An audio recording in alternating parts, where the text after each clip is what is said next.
അമ്മ വിഷുവൊക്കെ ആവാനായില്ലേ, എല്ലാരും ഡ്രസ്സൊക്കെ എടുത്തു തുടങ്ങി. നമ്മക്കും കണിയൊക്കെ വെക്കണ്ടേ, ഡ്രസ്സും ഒക്കെ മേടിക്കണ്ടേ. ഉണ്ണി അച്ഛനോട് പറയാം, എന്താ വെച്ചാൽ ഈ ഒരു പണിക്കും പോവാത്ത അമ്മ, ഒരു പണിക്കും വിടാത്തൊരു അച്ഛൻ, എങ്ങനെയാണ് അമ്മയിൽ ഇടുന്ന പൈസ ഉണ്ടാവുന്നത്? എന്തേലും മേടിച്ചു കൊടുന്ന് വെച്ച് കഴിഞ്ഞാൽ അതിന് അമ്മ വെക്കണു, മോൾക്ക് തരുന്നു. അപ്പം നോക്കി നോക്കുമ്പോൾ ഈ ഡോറ് പോലും വെക്കാണ്ട് ഈ വാതിലിന് ഈ ഹോസ്പിറ്റൽ സാരി അച്ഛനാ ധൈര്യം ഉണ്ട്.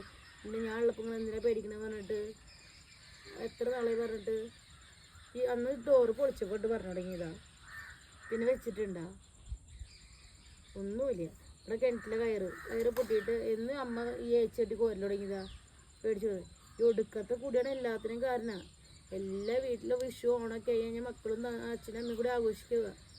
ഇവിടെ ആരും പറഞ്ഞിട്ട് കാര്യമില്ല, നമ്മളൊരു കുരുത്തക്കേട് തന്നെയാണ്. 10ാം ക്ലാസ് പഠിക്കുന്ന സമയത്ത് പഠിച്ചതാകൊണ്ട് വീട്ടുകാർ വാക്ക് കേൾക്കാണ്ട് ഇറങ്ങി പോകുന്നിട്ടുള്ള അവസ്ഥയാണ് ഇപ്പോൾ ഈ കാണുന്നത്.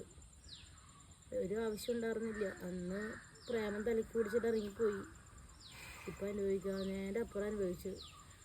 അന്ന് പഞ്ചായത്തിന് എല്ലാവരും 2 സെൻറ്റ് സ്ഥലം കിട്ടി ഷെഡായി. അതുകൊണ്ട് ഇപ്പോൾ ഇവിടെ കയറി കിടക്കാം.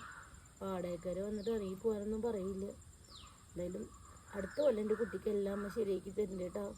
ഇതിലെല്ലാ വർഷവും പറയാറ് നമുക്ക് ദൈവം വരും, എന്തേലും വഴി കാണിച്ചു തരും കേട്ടോ.